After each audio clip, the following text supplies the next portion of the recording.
right now, there are 8 billion people in the world.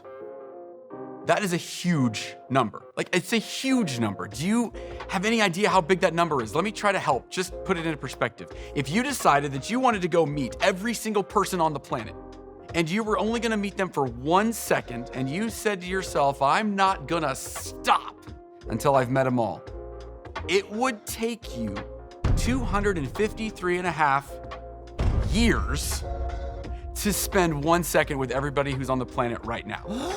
8 billion people. Now, of those 8 billion, 335 million, give or take a couple, live right here in the good old US of A. 335 million, also a huge number. Try to help you understand that number. Everybody, with me, take a deep breath. Ready? Breathe. And really, lovely. Now do that 335 million times and it would take you about 50 years. Crazy. Now, we live in Arizona, right? 7.5 million people live right here in Arizona, which means this: if everybody in Arizona were to look in their couch and find a penny and give it to you, you could buy yourself a Tesla. Sweet, right? And of those 7.5 million people that live right here in Arizona, about 5 million live in the greater Phoenix Valley. 5 million people. That could fill up State Farm Stadium where the Cardinals play 70 times, which means if the Cardinals sell out every game, it would take them almost 9 full seasons to fit the whole population of the greater Phoenix area. I say all that to say this. You guys, there are people everywhere, everywhere. So many people. But if we're to believe the experts, when they're talking about, well, you, then it's kind of interesting that there's never been a generation ever that would describe itself as being as lonely as you, which is weird because there's people everywhere. But you're not lonely because you're alone, are you? No, unless you're that one guy watching alone in an igloo in the North Pole. And if that's the case, I'm sorry, like, you get a pass on this. And also, how does your phone work all the way out there? Anyway, it doesn't matter. The point is, what's the deal? Why are so many of us feeling so alone, even though there's so many people around? Could it have just a little something to do with maybe the madness of our world? Like, we're all just running so fast, we're so distracted, so busy, we're so overstimulated, we just miss everybody around us. Maybe. Or maybe it's the constant screen time, right? It just creates these like fabricated relationships and these weird connected but alone vibes that we get. Maybe. But that wasn't my story. No, my story actually is a little different. As I look back over my life, the times that I felt most lonely, they were all marked by one specific thing: fear. I spent a lot of time lonely because I was scared of something. Maybe I was scared of failing or being rejected or looking dumb or coming off as a weirdo, any number of things. I spent a lot of my junior high years a little bit lonely because I was scared. And I bet I'm not alone. I bet someone else out there feels like they're a little lonely because there's some fear of anything. Maybe I just mentioned it, or maybe you got your own thing. But if that's you, I just want to share a little story from the Bible. It's one that over the years has encouraged me, and I think it could encourage you too. It's from the Old Testament, the book of 1 Kings chapter 19.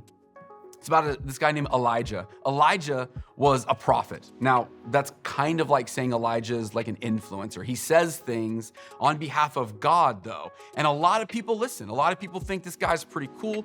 His life impacts their lives. Like, pretty big deal Elijah was. But being in his position, he also like ticked off a bunch of people, namely the king and queen.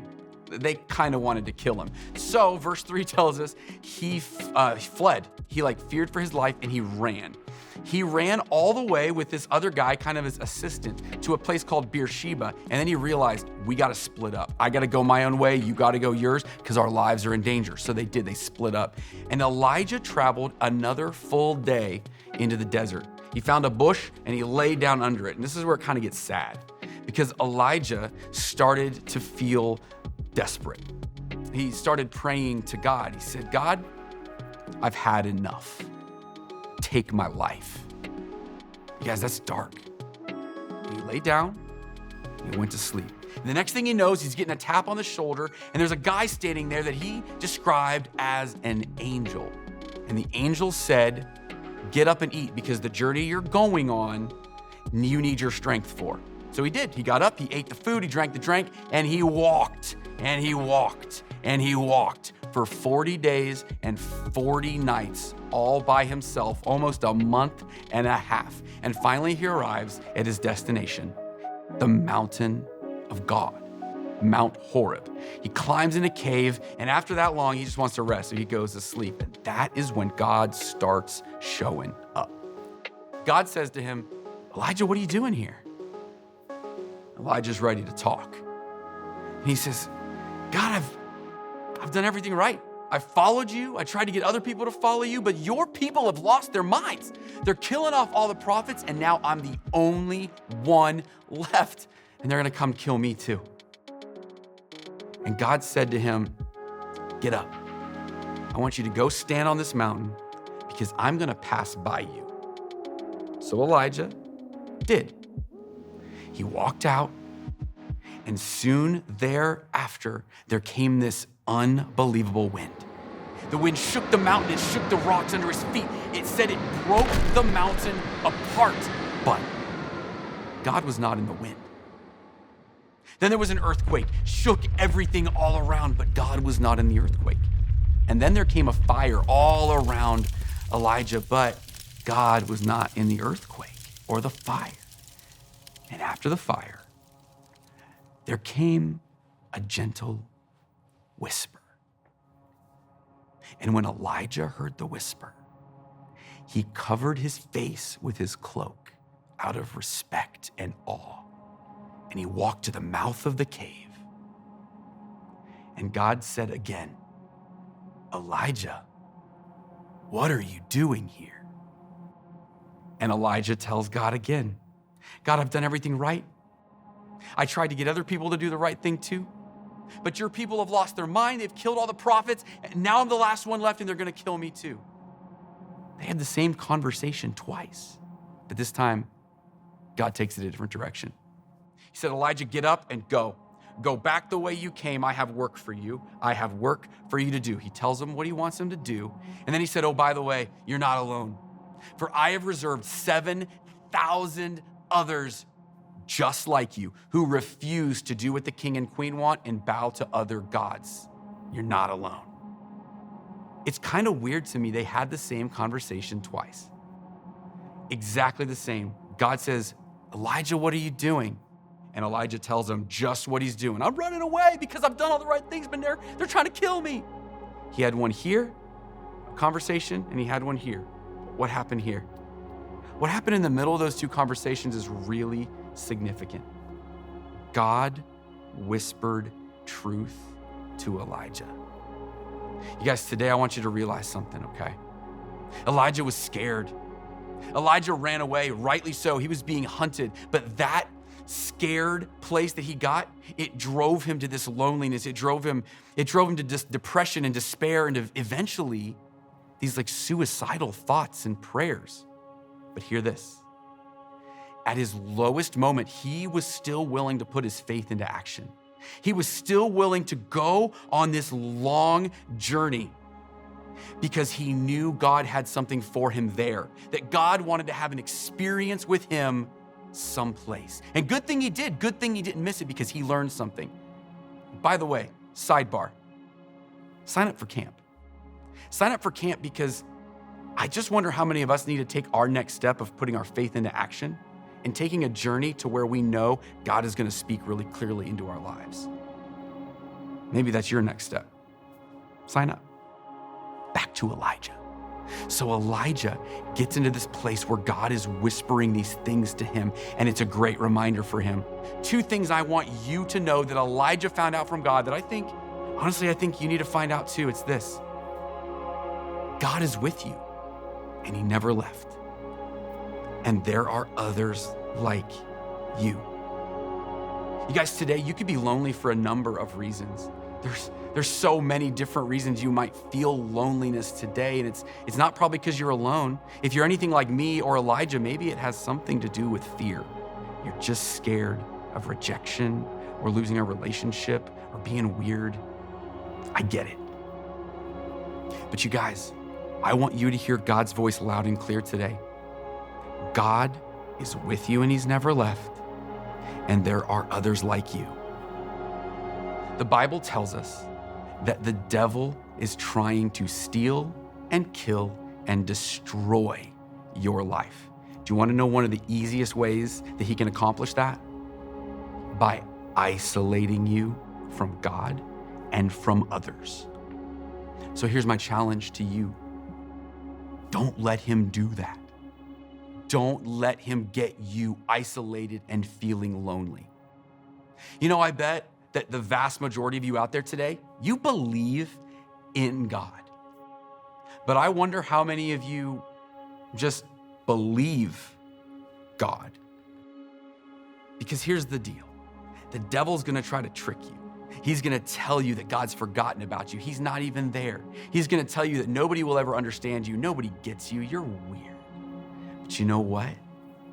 What if you didn't listen to him because you chose to listen to the voice of God when he whispers into your life? Hey, I just want you to do one thing with me right now. I'm gonna put up on the screen just a few things that God has told us about himself in Scripture. I want you to sit totally silently. I want you to read these things to yourself as they come up quietly. And I want you to remember that this is the voice of God whispering truth into your life.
Okay, one last thing. Look around you. Look at the faces of the people who are near you right now. I don't know if there's 3 people in your group or 15. It doesn't matter, either way. Remember that God has put people around you right now, right where you are. He is reminding you that there are other students, that there is a coach, that there is a church that deeply cares for you. Yeah, you. And we're for you. Look, this is a crazy world. It is a mad, mad, mad, mad world, and it only gets crazier if we feel lonely. And when we decide to believe what the devil tells us, we believe his tricks when he confuses us with God's forgotten you and you're a weirdo. You guys, it makes it so tough. We have to hear the whisper of God through it all. Just like Elijah learned in his loneliness. God is with you and he's never left. And there are others like you. Christ-centered difference makers. That is the truth for each of you to take into your next week. It's true today, and it will be true all week and for your whole life. Live like that, because you matter to God and you matter to us.